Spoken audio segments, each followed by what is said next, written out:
What's up, gangsters? It is one of those days at Rube Goldberg Enterprises.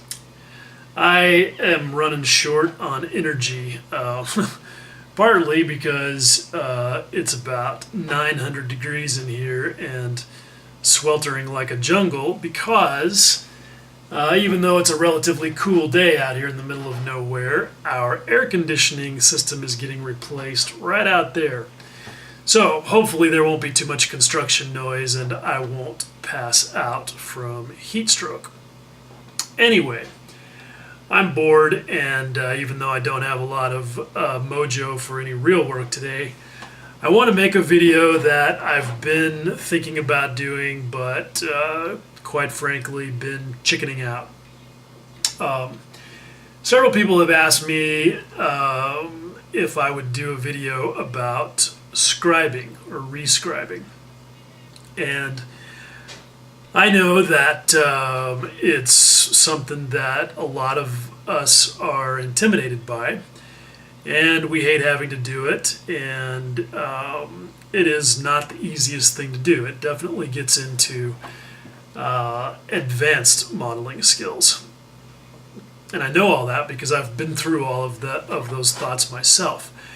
And let me make it clear, I'm not making this video because I feel like I've conquered all those fears or that I consider myself an expert, but I do feel like I have the basics down and I can at least discuss the techniques and the tools and maybe help some of you guys out a little bit. So I've been thinking about making a video about it, but the reason that I keep chickening out is because doing it effectively really requires working on camera, which I suck at. I'm so slow and so clumsy that everything I do takes forever. But I also am such a perfectionist, and I tend to sneak up on stuff.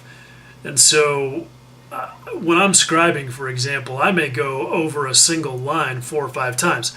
I may spend 5 minutes just on that one line. And that does not make for very good video material unless you just like watching paint dry. I mean, golf is more entertaining than watching me work. So I've been chicken to do it because I just suck at live action tutorial videos, but I'm going to give it a whirl. So without any further preamble, let's take a look here at the bench and talk about the tools for rescribing.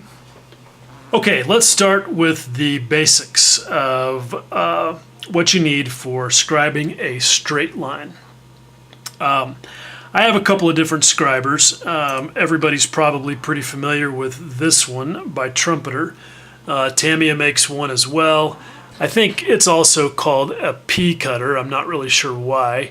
I've never used something like this to cut my peas. In fact, I've never felt the need to cut my peas at all. I eat them whole, but not on a knife with honey, as the famous poem goes. Anyway, you can see how it works. It's got a little hook there on the end, and you pull it along. Some people like to push it. We'll talk about that. Anyway, that's one. It's pretty inexpensive. Another one that I have is this one by RB Tools, and as you can see, it's a different deal. You actually have to assemble it out of photo etch, and it's got this little point on the end that does the work, if I can get it to focus there. And you have to have an X-Acto knife handle to add it to. Then I've got this one, which I got from Micromark because it's the one that Paul Budzik likes and recommends. And you can see that it's, sort of basically like a dental type tool. And you can see how the point on it is a little bit different yet. And that I've added this lump of epoxy sculpt so that I've got something to grab onto that gives me better control, and that really did help a lot with this. I also have here just a basic scratch-all It's just basically a big sturdy needle. And then I've got this one, which is made by Funtech. And it's got a very small, very sharp needle on the end of it. Hopefully the camera will focus on that and you'll be able to see it. Super sharp, 10-degree taper, as it says right there. This one is the most expensive of all and the hardest to get. You can get this one from Ultimate Modeling Products. I think the handle ends up being like $20 and each one of the tips is like 15. I forget what the conversion is to British pounds, but you can get different tips for it, which is the thing that's kind of cool about it. Now, each one of these has, in my mind anyway, some advantages and disadvantages, and they all behave a little bit differently, which I'll show you on my little demo piece here. But what I kind of like about each of them is that this one is kind of my favorite. You have to differentiate with scribers between scribers that cut and scribers that gouge. The ideal thing is if you can actually remove material to create the line that you're trying to make. But not all scribers do that. This one is a legit chisel point blade that you can see when you look at the tip of it. You can see the shape that it gives you. It gives you a little bit of a wider cut. I also like this one because it's easy to resharpen on my whetstone. And so it essentially is never going to wear out. I also like it because, as you can see right here,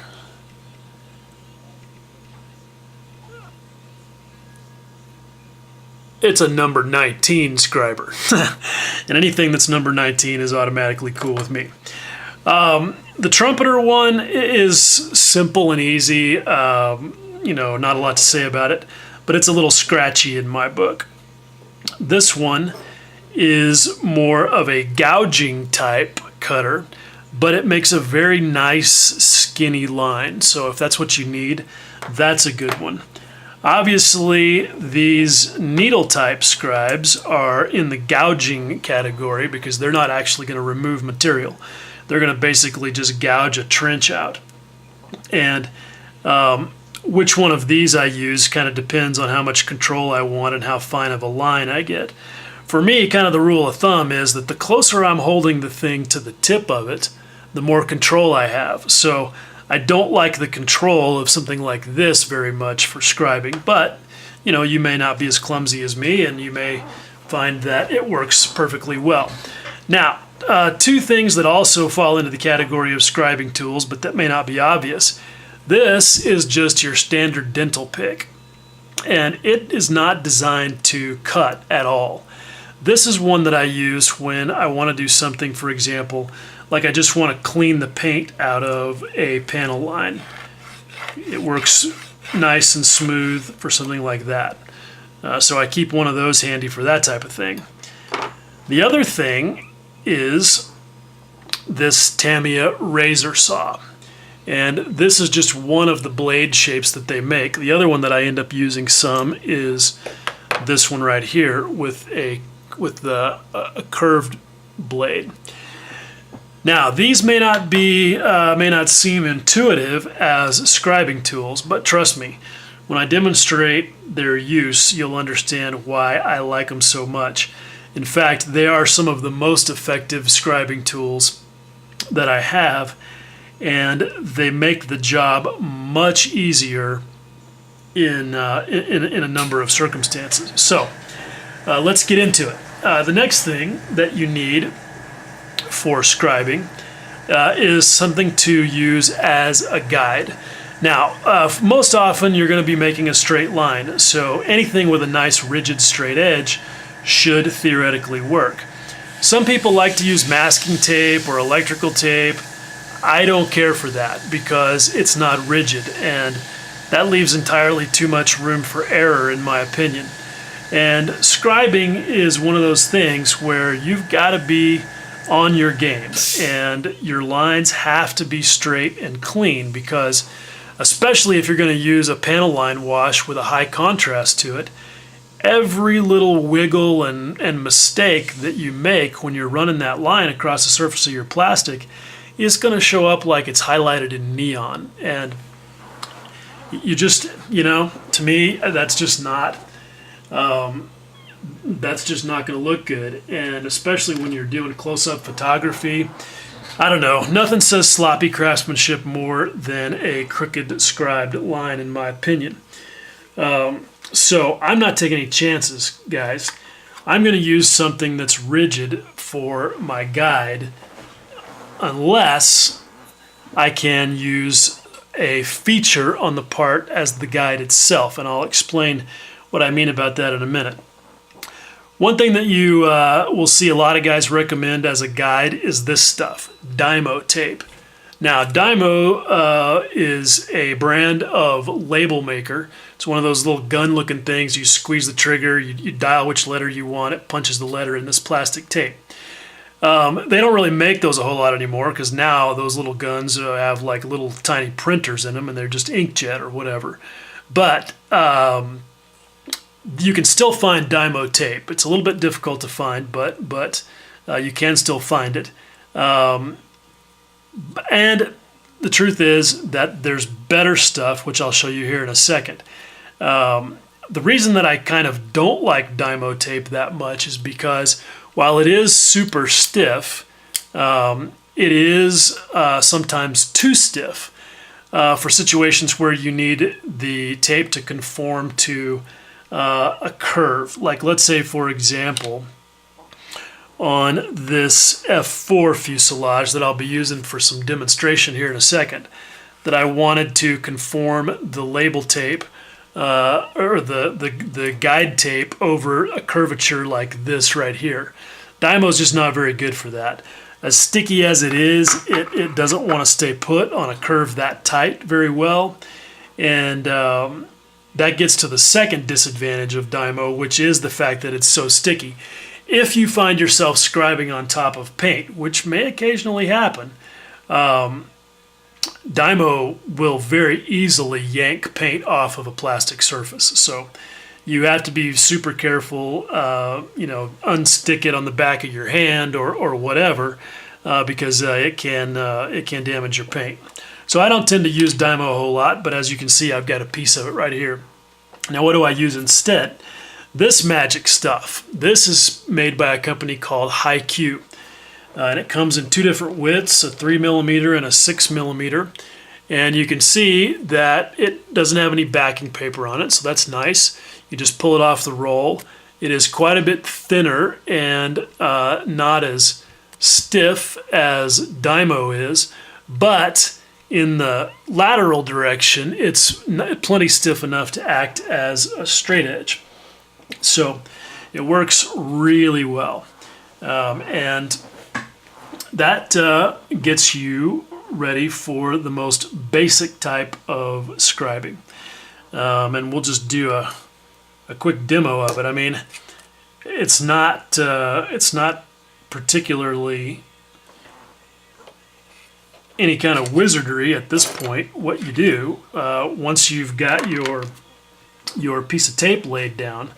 And that honestly is to me, that's half the challenge with scribing, is getting the piece of tape laid down in the right spot and perfectly lined up and square and all of that. Because once you've got that done, then all you've got to do is just go after it. And as Paul Budzik says, it's good to let the scriber do as much of the work as possible. And that's the beauty of a cutting scriber as opposed to a gouging scriber, is that if it's nice and sharp, it'll cut the material without a lot of pressure. And you know it's cutting because hopefully you can see these little curlicues of plastic that have come spiraling off of that as I worked my way along the line. So that is that's the way that a cutter is supposed to work, and it should be fairly smooth. You don't want it to be scratchy and real kind of bouncy when you're pulling it along there, because that results in a rough line. And hopefully you'll be able to see a little bit of difference between these when I pull this off of here. One of the reasons that I chose to use this piece of plastic that's already got some black primer on it is that the lines will show up so nicely when I take the tape off. So now I'm going to use the trumpeter pea cutter style, and it's doing okay. Fairly easy to control, not too bad. Now I'll use this one. The only reason that I'm doing these differently, because you use them all the same, is just to show you a little bit of what the difference in the result is as far as the thickness of the line goes. This RB Tools one, for me, is the most difficult to control, and I've already gotten crooked because it jumped on me a little bit.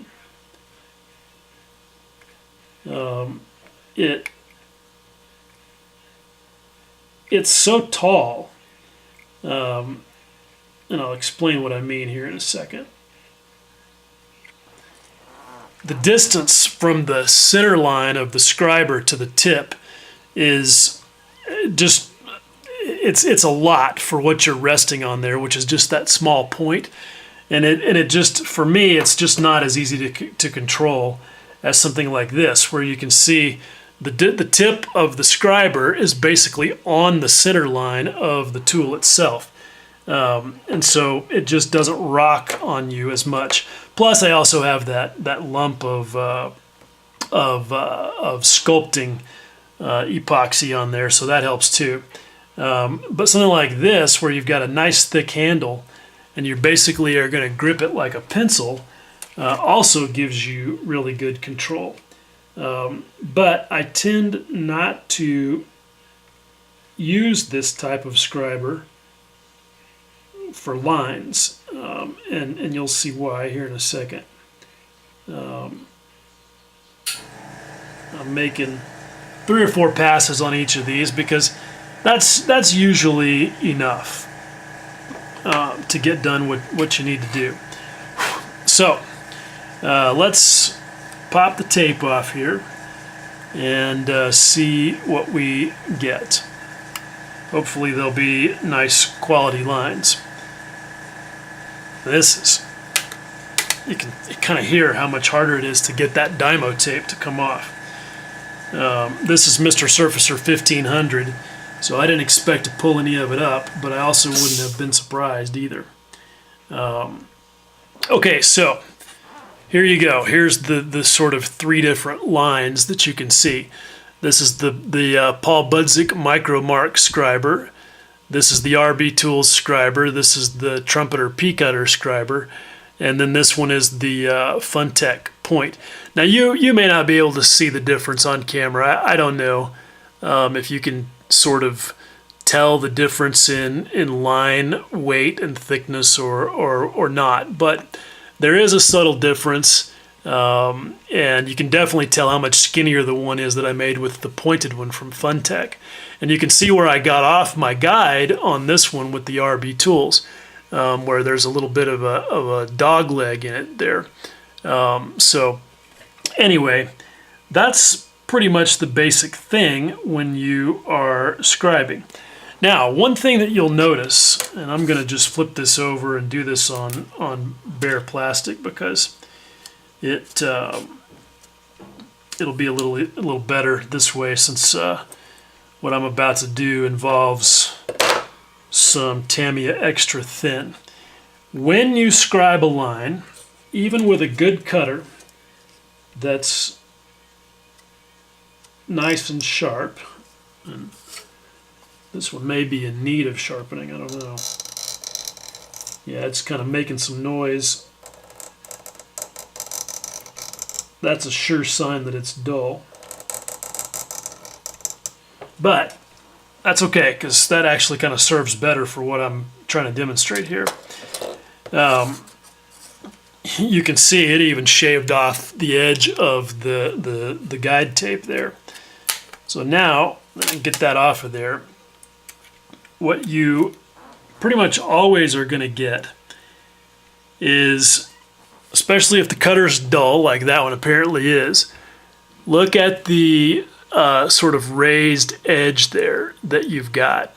Now, that's not going to look very good once it's got paint on it. So, what I will do a lot of times is I'll get a little bit extra thin and just very lightly wick some of it along that line, and maybe even just brush over it very lightly. Doesn't take much at all. And what that will do is basically just chemically dissolve that little ridge and any little bits of roughness that you might have. And now look how pretty that line is. Hopefully you can see it.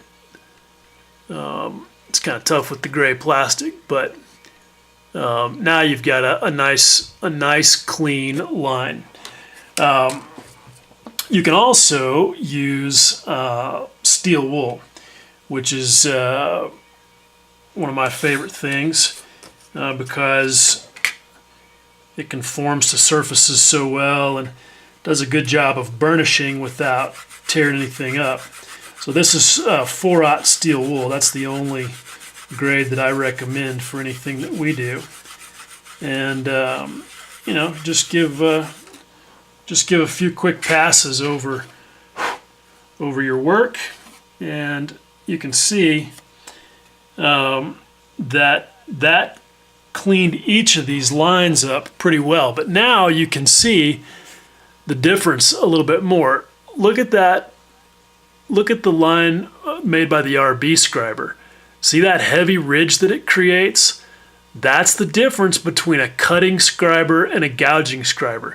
See, the Paul Budzik one, even though it is dull, did not leave as much of a built-up edge as that RB scriber did.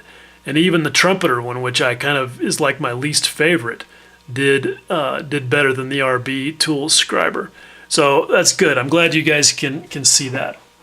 So, look, that's the basic thing when you are scribing a line. But look, let's face it. The number of times when you are doing something that's this simple with scribing are actually very, very much in the minority. And this is kind of why I get a little annoyed and why I wanted to make my own scribing video, because there's bunches of videos already on YouTube showing guys doing exactly what I just did here, and then they say, oh, okay, there you go, now you're set, go off and scribe and have fun with that. And then you actually get into the real life situation, and it's not nearly that easy. And the reason is because this is like the best case scenario, where it's a perfectly straight line out in the middle of empty plastic, and you can lay it flat on the bench, and everything is just fantastic.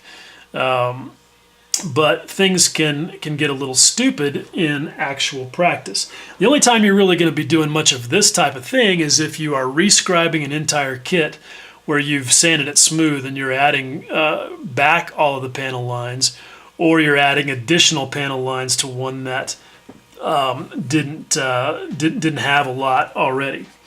What happens more often, though, is that you're forced to make repairs to lines that were already there, courtesy of the kit manufacturer, and which you damaged or obliterated in some way through the process of doing your body work. And we all know that's what happens. And that's what I'm going to be talking about mostly with this F4 Phantom fuselage that I'm working on, because that's exactly the situation here. Is I've got a fuselage join running right down the middle of a bunch of panel lines that have to cross that at right angles. Plus, I've got these little round circular things that have to be somehow recreated. And that's a situation where no matter how careful you are with your filling, I mean, there wasn't much of an issue with this joint to begin with, but I went over it with a very small brush loaded with sprue goo, and you can see, I mean, I had hardly any filling that really needed to be done there.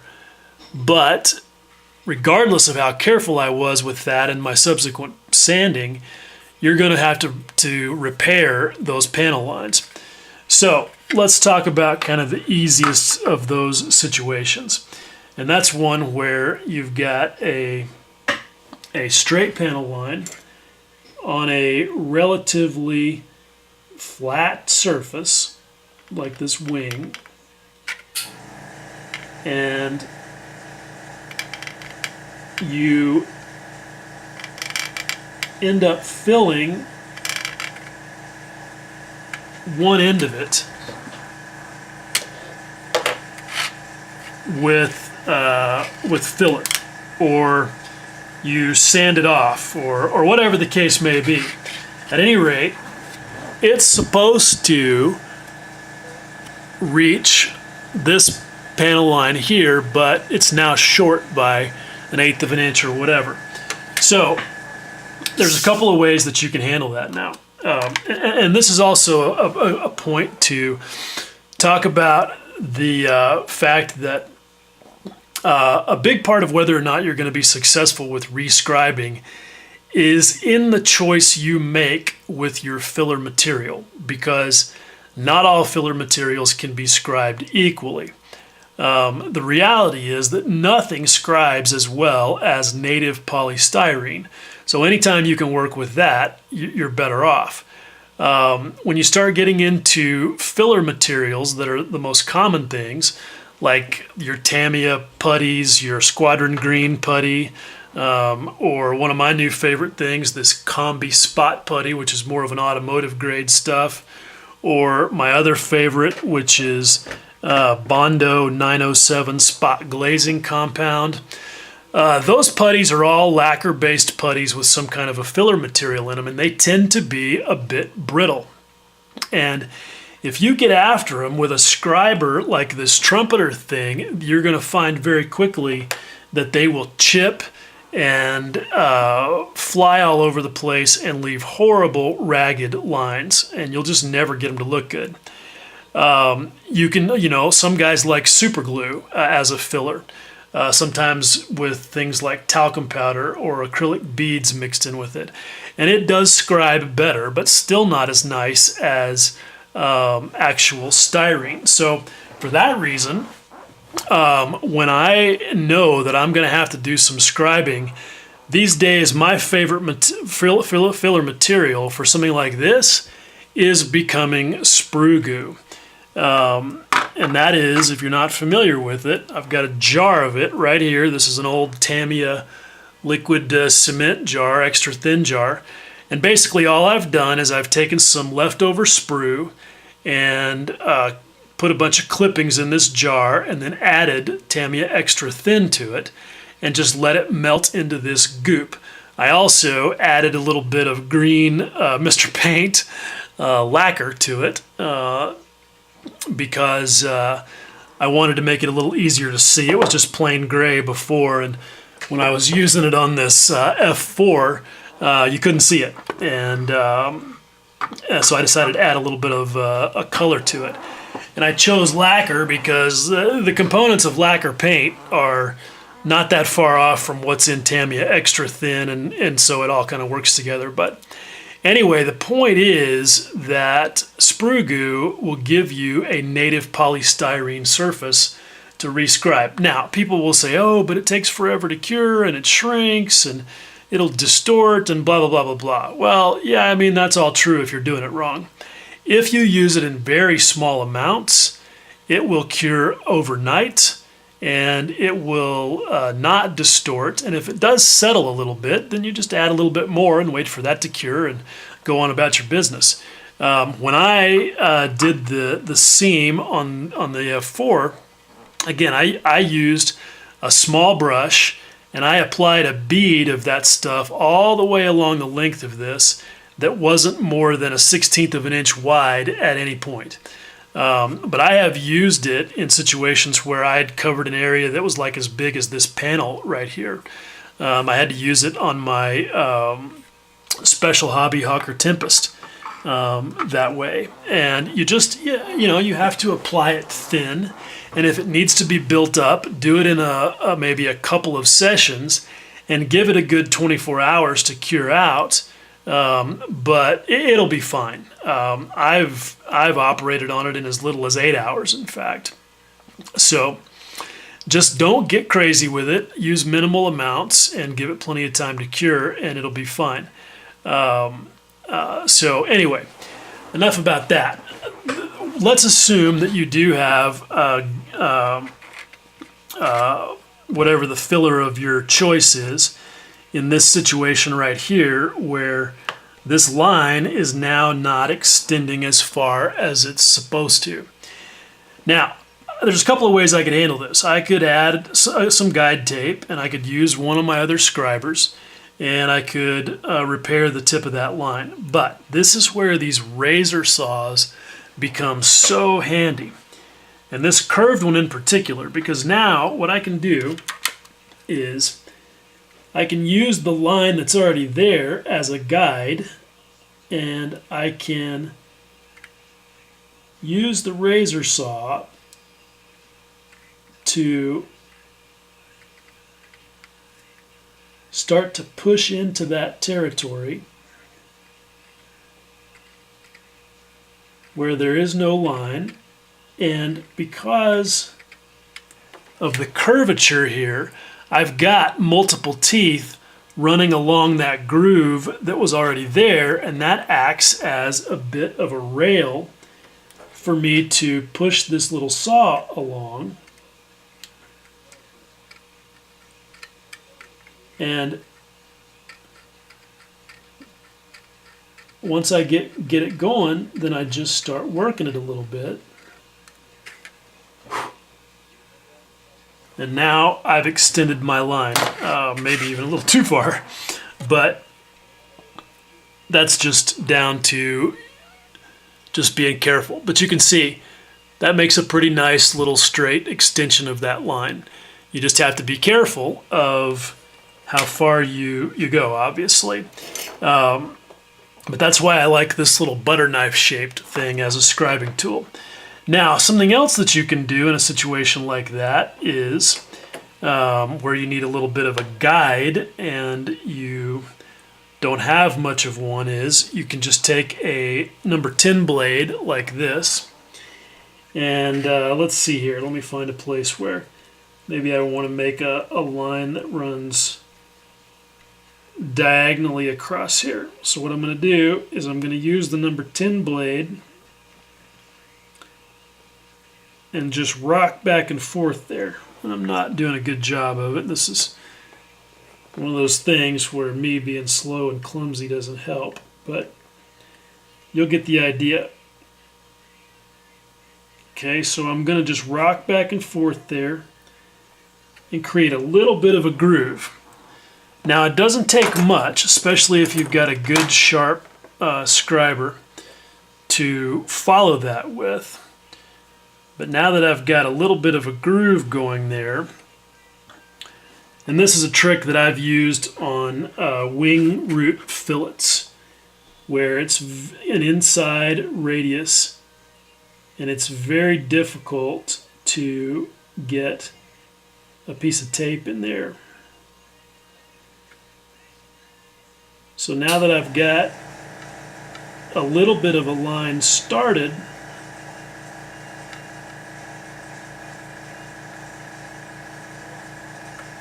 with the edge of that blade, now I can come back and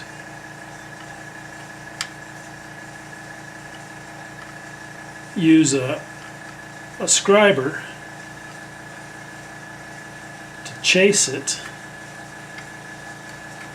and create a better line. Now, this is also a good time to show how you can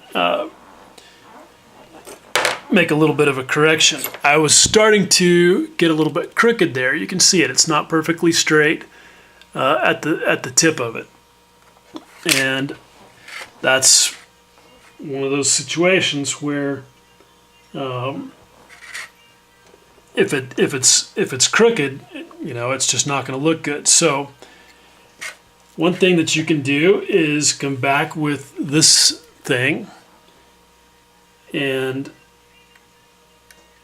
again work it as a saw,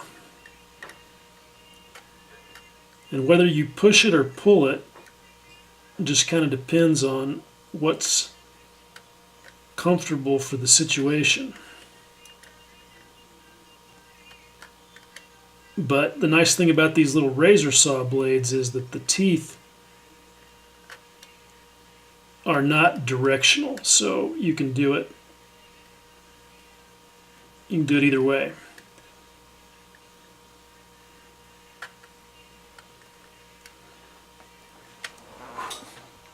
Okay, so that completes my line.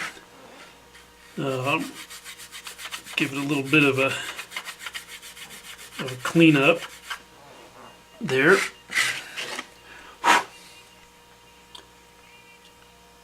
And you can see it's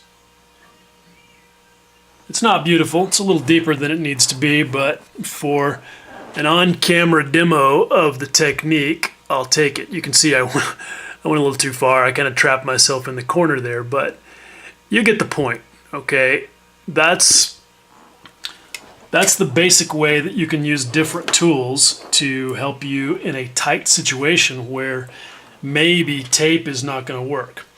Now, another situation that's pretty common is one that I've already brought up that I've got to deal with on my F4 there, and that is when you've got something like an access hatch, some kind of a round type opening or panel or whatever. And that's where you've got to have a template. And these little Hasegawa templates are indispensable for stuff like that. You can see that they are cut with different size circles.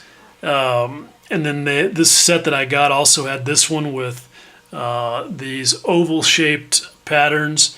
You can get them with square patterns. Whatever. There's different ones for different things, but they all work on the same principle, and that is to give you a guide that you can work in. Now, some people who are way braver and less clumsy than I will use these freehand, but I'm not taking any chances because, again, if you get outside the lines, you end up having to fill it, sand it, and start all over, and that's just a big waste of time and energy. So I tape them down solid. And then this is where this Funtech scriber comes in really perfectly handy. It's almost too sharp and finely pointed because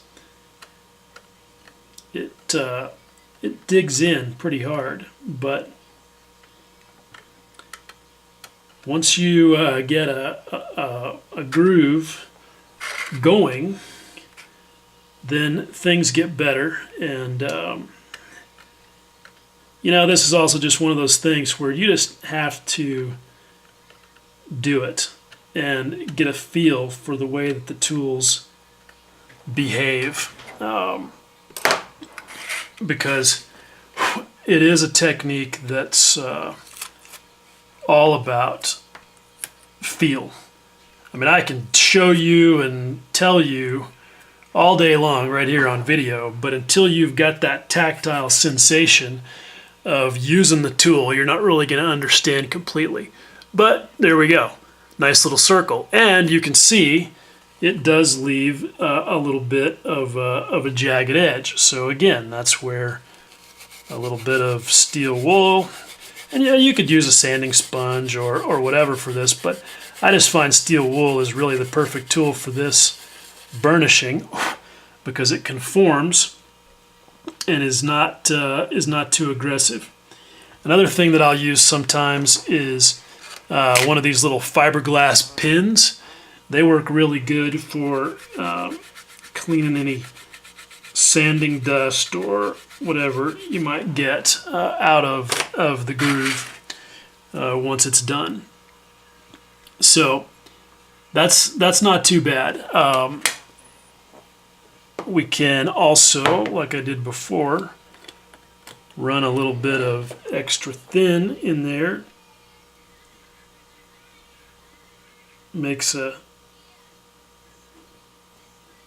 I make a little bit of a mess on this since it's already primed, but you'll see how nicely that smooths out that little circular groove. So there you go. That's a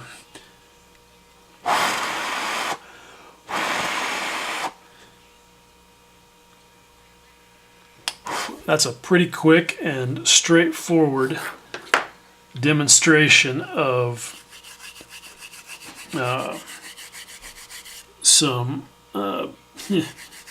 probably should have waited a little while to run steel wool on that before let that extra thin dry out a little bit. Anyway, that's how you do that. Now, let's go over to this much more challenging real-world situation, and this is on this Phantom fuselage, where I've got these panel lines crisscrossing that joint. I've got to restore those, and that's where this razor saw right here becomes my absolute favorite tool, because let me get this positioned where hopefully you can see it and I can do it without bumping the camera. This is so much easier than using a regular scribing tool. I already have a groove going here because it's molded in, and so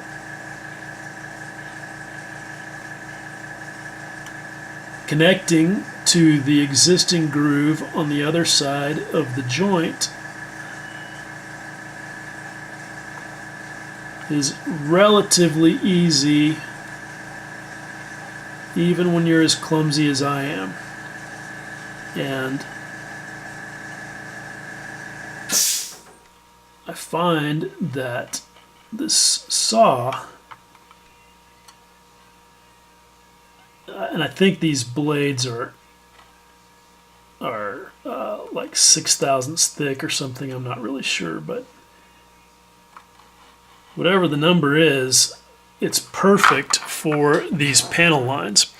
I also have this RB Tools razor saw, but I find that it's too thin. I'm not sure what the thickness of this one is, but it's too thin. Now, if you find that your line is still too thin, even when you're using the right tool, what you do is, after you make the first cut, is you make the first few cuts straight up and down so that you get some depth established and you've got a groove to hold the blade in. Then just rotate the blade a little bit and come back and make a couple of more passes on that side, rotate it the other way, make a couple of more passes on the other side, and that will widen the line out a little bit for you and do it in a real controllable fashion.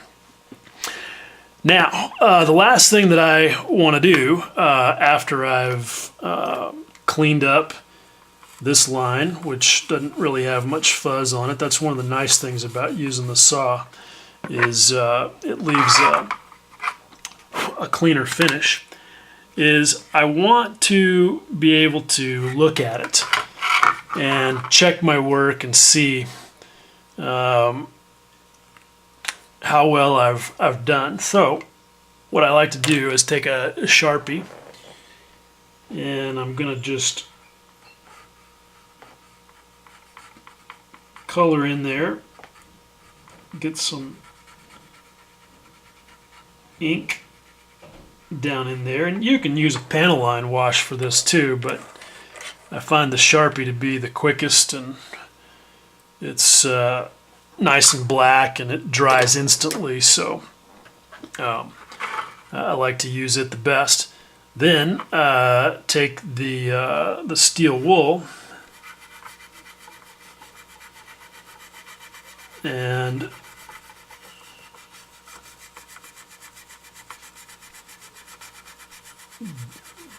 just rub most of that ink off of there.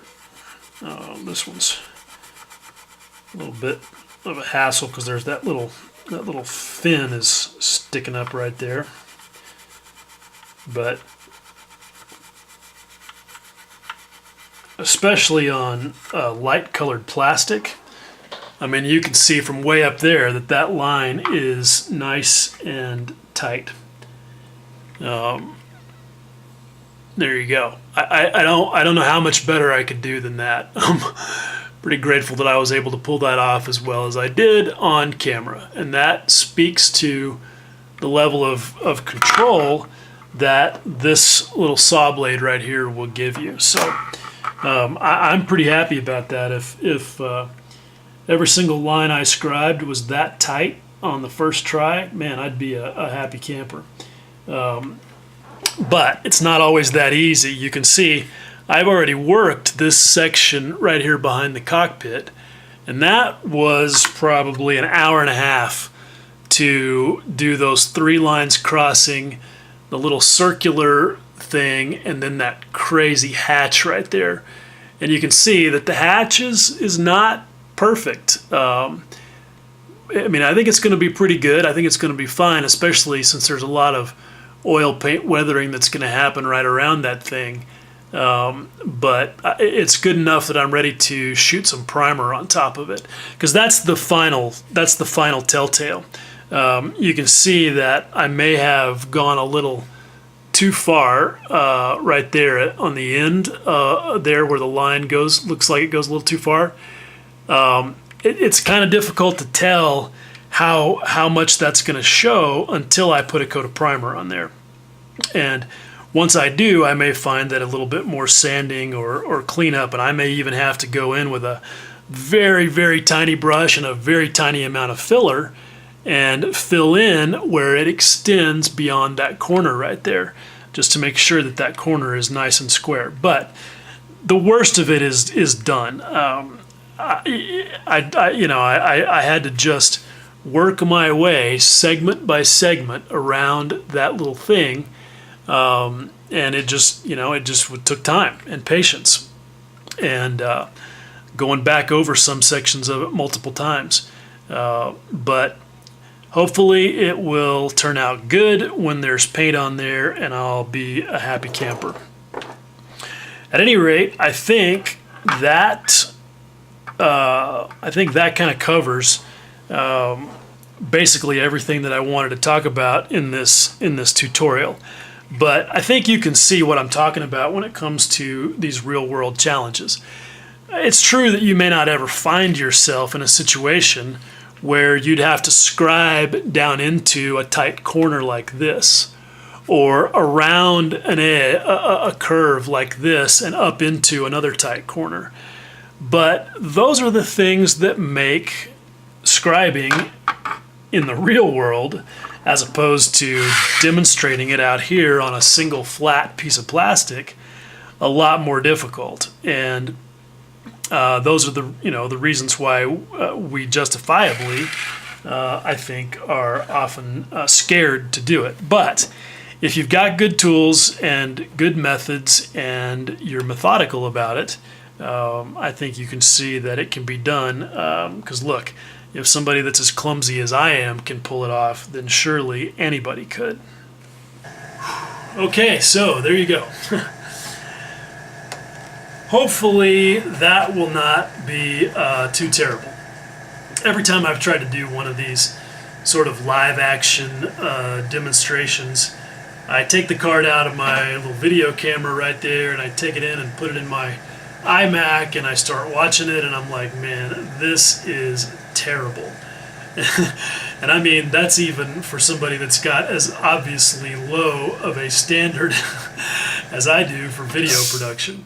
Because you guys know I don't do anything fancy. So at any rate, the main thing is I hope that's effective.